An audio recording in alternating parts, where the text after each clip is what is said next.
Welcome back, everybody. Today we're going to talk about 5 things that I absolutely hate about my Mitsubishi Montero. Let's get into it. So obviously, I don't hate this car. Like I love this car. I've built this car. There's a lot of good things. And if you haven't seen my other videos where I go through top 5 favorite mods and top 5 favorite things from the factory, you should go see that. But there are several things that I absolutely hate about this car. And I've had this thing for about 5 years now. And so I've spent a good amount of time with it. I've done a lot of off-roading in it. I've done a lot of commuting in it. I've done a lot of road trips in it. And so I've spent a lot of time with this vehicle. I've put 80,000 miles on it. I have a pretty good idea of what I like and what I don't like. And so today I want to talk about all the things that I absolutely hate. They drive me nuts. They've been things I can't fix with modifications or changes or whatever. And so let's get into those right now. The first one is going to be the biggest one, and that's the electronic transfer case. So if you aren't familiar with these and how they work, this is an electronic transfer case. And what that means is there's no physical connection between this and the actual transfer case under the car. The thing that's switching you between 2 high, 4 high, 4 high locked and 4 low. And so what that means is when you put this into a different mode here, it's all just a switch. It's a lot like this switch right here or right here, where it's not actually changing anything physically, but it's sending an electronic signal to a computer that's moving things around. And here's why this is so frustrating, is because if this was a manual transfer case, you could move this into gear and it would move things mechanically and it would just go into 4-wheel drive. But if there's something wrong with the computer, if it senses something wrong, if a sensor is bad or whatever, and there are a lot of sensors in this car, if any of those things go wrong, it won't shift in or out of these different modes. So that's super frustrating because the transfer case is actually solid. And if you look underneath the car, you know, it's real beefy. There's a good amount of material there. It's really solid on its own. But the fact that there's no mechanical linkage to lock this together is really frustrating. You've got things like underneath the hood, you've got the solenoid, the vacuum solenoid that has to work, so all your vacuum lines have to be good. You've got, I don't know, 3 or 4 different transfer case switches, maybe even 5, and then you've got one in the front diff, and they all have to play together. And if they don't, it'll flash a code at you and it won't let you switch. So this has come back to bite me a few times. I've been off-roading and I've been stuck in 4 low. I've been in the snow and I can't get into all-wheel drive or whatever. And so there's all sorts of things that bug me about this. And if you're familiar with the Gen 1 or 2, that's an all-mechanical transfer case. So no matter what's going on with the sensors, no matter what the car thinks is going on, you can get it to go. And so that's really frustrating. You need all sorts of things like wheel speed sensors, vacuum leaks. Even if you have an oxygen sensor that's going out on this car, it'll disable your ability to shift into 4-wheel drive. That's so frustrating. The other thing with that is that it eliminates your ability to use traction control. Now, I talked about this in my other video. The traction control was one of my favorite things about this car. If I turn this on right now, you can see the little lights that pop up right there. And if those lights are on, then you can't use traction control. One of the greatest features of this car that allows you to it acts like a locker in some ways, or A-track, and it allows you to crawl up stuff. But if you have an O2 sensor that's out, which has nothing to do with that system in reality, it disables that for you. And so if you're in a really precarious off-road situation where you really need this thing to work, you have to rely 100% on all of these finicky electronics to play with you. And that's really frustrating to me. So I don't like that. Otherwise, you know, the 4-wheel drive system is really solid as far as the stuff it's got. It's really beefy. But the Achilles heel is all the electronics that go together with it. So that's my number 1 and biggest complaint about this car. All right, moving on to number 2, and one that I've talked about before, that is departure angle. Now, this has been something I've been able to do a lot with. As you can see here, I have cut my panel so it sits up higher. I've done a very high profile bumper, and excuse the rust, it's spring here in Montana and everything is just covered in rust from the winter. And so this is able to sit up a lot higher. And I've got my hitch in obviously right now, but if you take that out for off-roading, you get decent departure angle. However, the distance between the rear tires and the end of this still means that I drag the bottom of this, of my storage area on the ground. And when I say storage area, let me show you what I mean. This is one of my favorite things about the Montero because it allows for a lot of cargo area, but this right here is where the 3rd row goes in a normal Montero. I've taken everything out of there and I put recovery gear, my air compressor, and a bunch of other stuff. And that allows me to store a lot of things. But as you can see here, I've bumped it on rocks and ledges, especially in Moab. And if you look over here, this is even worse. This is your rear AC. This AC line goes to the front and is connected to everything else, as well as a heater core for the passenger AC and heat. So what happens is if you smash that off road, you start leaking coolant out the back where you can't see it. All of your coolant gets pumped out, your engine overheats, and you're in for a bad time. Or you break it and all of your refrigerant from your AC drains out the back and now you don't have AC. It sucks that that thing is way back there. It's in the worst corner because I drive here and that corner is the one that's gonna get hit the most. And to tip it up on a rock is really easy and you can break that. And so I absolutely hate that. I'm actually planning on deleting it for safety reasons. I've already crushed it a couple times. It's still in one piece, but it's just not worth the risk for me. And I don't have rear passengers who care enough about the heat and the AC to need it. So that's my number two thing. Obviously, I've done a little bit of work with it. It's gotten a little bit better, but it's no fun dragging this thing on every rock when I'm off-roading. Number three is one that everyone can get behind. It's a lame one to bring up here because it's like, well, duh, obviously this is gonna be a struggle. But my number three thing that I hate about this car, bad gas mileage.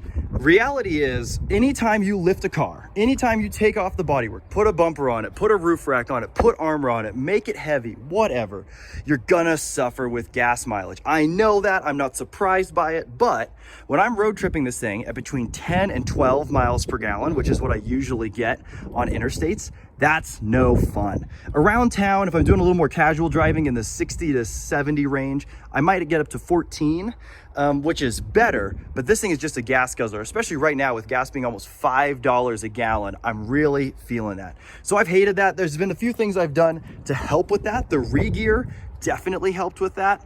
And I've tried to streamline my roof rack. I don't have a rooftop tent or anything too bulky up there, but like my bumper is absolutely not aerodynamic at all. In fact, it absorbs almost all the wind, it exposes the tire and all of the suspension components. And so I know that this is my own fault, but the reality is the Montero didn't get great gas mileage from the beginning. This car weighs a lot from the factory. And now that I've got it all loaded up, when I'm in here and my wife and I are totally packed up for a trip, we weigh almost 6,000 pounds.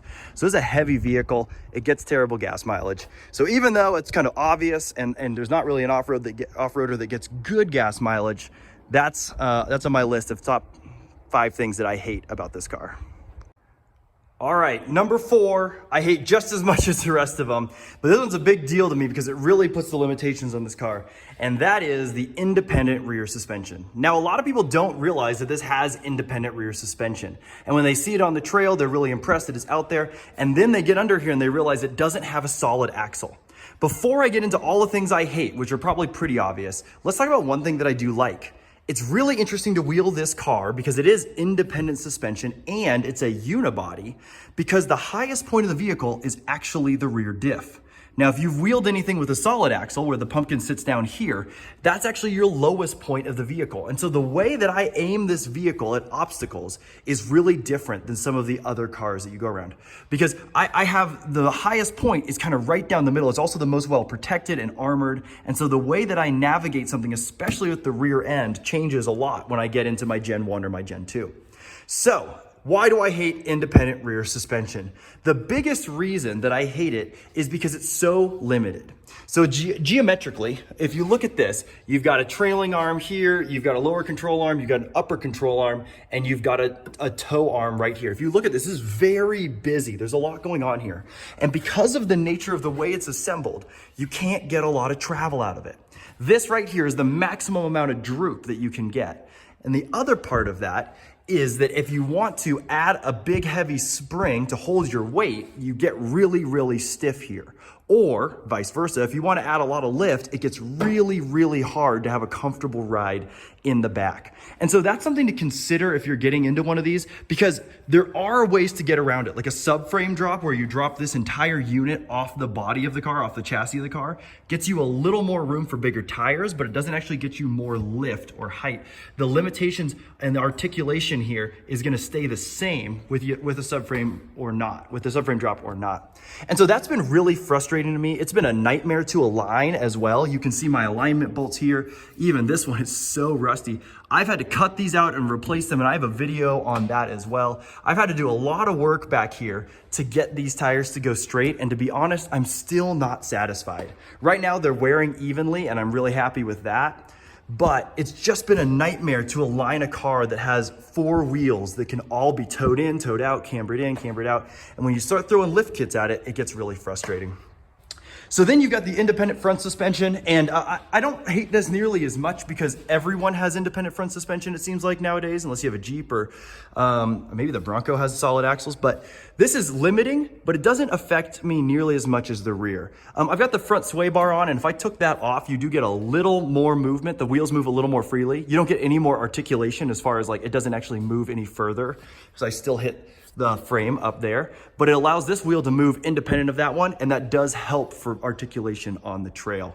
So I don't hate this as much, but the combination of independent front and independent rear makes it really, really hard to align this car.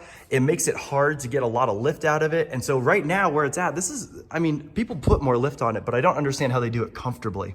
And so that's something that's really a bummer for me. And to me, it kind of halted my progress on this car. That's what kind of capped this at saying, okay, this is where I want to leave it because I can't get it to go any further with this setup. So that's number 4 on the list of things that I hate about my Mitsubishi Montero. All right, and since we have the Montero up on the lift, I think it's worth mentioning my 5th and final thing that I hate about this, which is actually the support from Mitsubishi themselves. The dealers. Now, in Montana, I do not have anywhere near me a real Mitsubishi dealership. And so nobody in my state can service this car if something really goes wrong. So my nearest one is in Salt Lake City, which is about 400 miles away. And that's just not realistic for me. So the reality for me is that I actually am a mechanic, and so I know how to work on this. And if you've seen some of my stuff, maybe you're starting to get an idea of how much I know about these cars. And I've taken a lot of time to learn how to do this. And I'm proud to say, in the last 5 years, the only person who's worked on this car is me. And so I've been able to own this car. I've been able to do the work myself. And I have a shop like this that I can work in to make this happen. But a lot of people don't. And so if you're not like me and you don't have access to all this stuff or the time or the knowledge or whatever, owning a vehicle like this can be really hard. Because the reality is, this is a 20-year-old car. And so bushings are wearing out and control arms are gonna need replaced and ball joints and all this stuff. And if you wheel it, then you're gonna be doing damage to components and you're gonna need someone who can come in here and service this and find you parts, although you can find parts on your own. But getting someone to actually come in here who knows what they're doing and knows how to work on this is hard. You can find any Joe Schmo at any automotive shop that does, like, you know, tires or, you know, something like that, that'll take a crack at it. But a lot of things with these are really specific. Like the timing belt requires a very specific tool and a very specific sequence to get it to work. And so if you don't know that, and if you don't have the time, and if the person who you go to doesn't take the time to do it, it could be catastrophic for your car. And I don't say that just to be dramatic, but it is something I realized early on, is if I'm gonna own this vehicle, if I'm gonna wheel it, if I'm gonna work on it, then I have to learn how to do it myself. And to me, that's a huge drawback. If you own a Tacoma, if you own a 4Runner, if you own a Jeep, there's tons of people who know how to work on them. There's tons of dealerships who can get you OEM parts and do things the correct way. And that's a huge resource. Whether or not you want to pay those prices, at least you have the option. And so for me and a lot of the other Montero guys, we don't have that option. Which is actually interesting because my top 5 favorite things about the Montero from the factory is the community. And the online community has been so key in getting this car running. And so even though we don't have dealerships that are readily available and Mitsubishi USA has totally gone down the drain, it's really nice to have an online community that supports these rigs. So there it is, guys. Top 5 things that I hate about my Mitsubishi Montero. Like I said in the beginning, I do love this car. I think it's worth putting up with, but those are some definite drawbacks. And I hope that if you're considering buying or building one of these, that this video is helpful for explaining some of the things that you're gonna run into. Because these are things that even with all the modifications I've done, with all the time I've put into it, I haven't been able to solve these things because they either just come like that from the factory or it's not a good platform to build off of. So anyways, guys, that's gonna wrap up this car for now. Obviously, this build is gonna be kind of ongoing in the background, but I've got some other cars that you guys may have seen, may have not seen, some other Monteros that I'm excited to show you. So stay tuned, subscribe, and I'll be putting out a video about those real soon.